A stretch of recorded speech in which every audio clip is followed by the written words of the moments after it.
Second septenary, first card, Strength.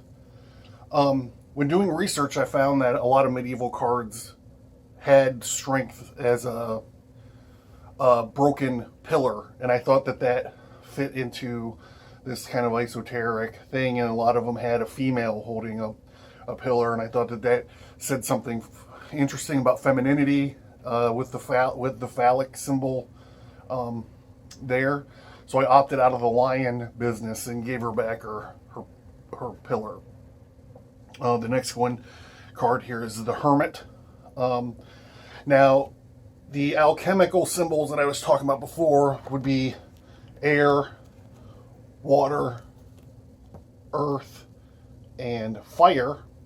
So we see here in the halo of the Hermit, all of those symbols come together to form like this Star of David. So this guy is actually a guy named Enoch, who got translated up into heaven, and he got this, they dressed him up, they put him in this angelic power armor, and so that's who I cast as my Hermit, because he walks alone.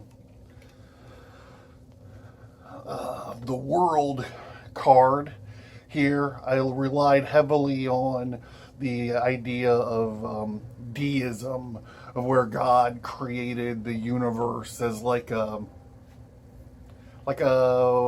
watch with the gears and all that stuff, and then he just kind of was like, he took his hands off and was like, okay, whatever. And we're going to see this idea again and again in my deck of cards too. This is the 10th card, the Wheel of Fortune.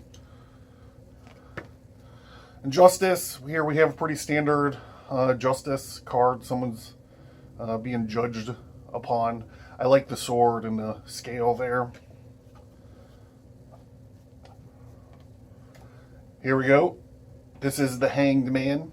I cast the Hanged Man as an angel who came down in Genesis 6. And he led a bunch of angels down to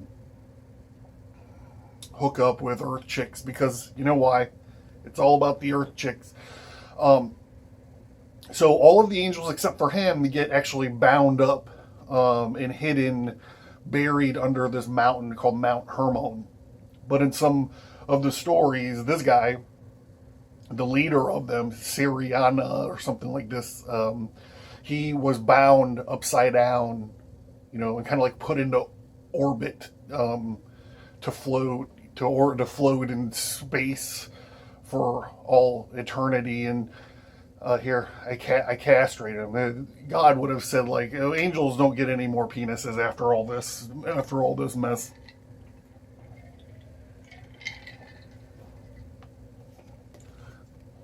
And we have the Death card.